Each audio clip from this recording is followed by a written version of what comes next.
పట్నం పల్లెకి వచ్చింది, సంక్రాంతి సంబరాన్ని తెచ్చింది. స్వర్ణ భారతి ట్రస్ట్ ఆధ్వర్యంలో సంక్రాంతి సంబరాలు అంబరాన్నంటాయి. సంస్కృతి సాంప్రదాయం ముట్టిపడేలా, కళాకారుల ప్రదర్శనలు కట్టిపడేసేలా వేడుకలు అదిరిపోయాయి. హైదరాబాద్ హజీద్ నగర్ లో స్వర్ణ భారతి ట్రస్ట్ ఆధ్వర్యంలో సంక్రాంతి వేడుకలు ఘనంగా జరిగాయి.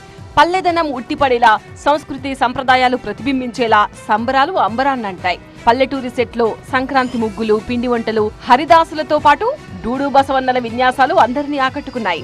ఈ సంక్రాంతి సంబరాలకు మాజీ ఉపరాష్ట్రపతి Venkaiah Naidu, Swarna Bharati trust chairman MLA Kamineni Srinivasa Rao, Chevella MP Konda Vishweshwar Reddy, Vijayawada Patamata MLA Sujana చౌదరితో పాటు సినీ నటుడు బ్రహ్మానందం ముఖ్య అతిథులుగా హాజరయ్యారు.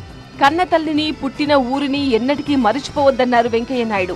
వివేకానంద సూచించినట్టు బలమైన సంకల్పం ఉంటే ప్రతి ఒక్కరూ అనుకున్న లక్ష్యాన్ని సాధిస్తారన్నారు. ఎంత ఎదిగినా మూలాలను ఎప్పటికీ మర్చిపోవద్దన్నారు.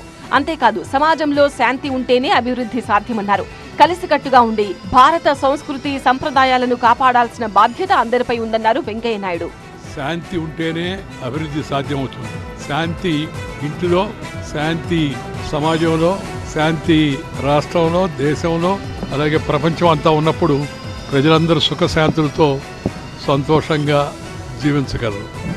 ప్రభుత్వాలు చేస్తున్న ప్రయత్నాలు తోడుగా మనం కూడా సంఘటితంగా ఉండి మంచి ప్రయత్నాలను మనందరం సహకరించాలని చెప్పని స్వర్ణ భారతి ట్రస్ట్ ఆధ్వర్యంలో ఎన్నో అద్భుత కార్యక్రమాలు చేస్తున్నామన్నారు trust chairman MLA Kamineni Srinivasa Rao. మన కట్టు, బొట్టు, సంస్కృతి సంప్రదాయాలు మరచిపోకుండా ప్రతి సంవత్సరం లాగే ఈ ఏడాది కూడా వేడుకలు జరిగాయన్నారు. కుటుంబ సమేతంగా పండుగ జరుపుకోవాలన్న ఉద్దేశంతోనే వేడుకలు నిర్వహించామని తెలిపారు. స్వర్ణ భారతి ట్రస్ట్ తరఫున సంక్రాంతి సంబరాలు జరుపుకోవడం జరిగింది. పెద్దలు వెంకయ్యనాయుడు గారి స్ఫూర్తితో ఈ ట్రస్ట్ స్టార్ట్ చేసి 24 సంవత్సరాలు అయింది.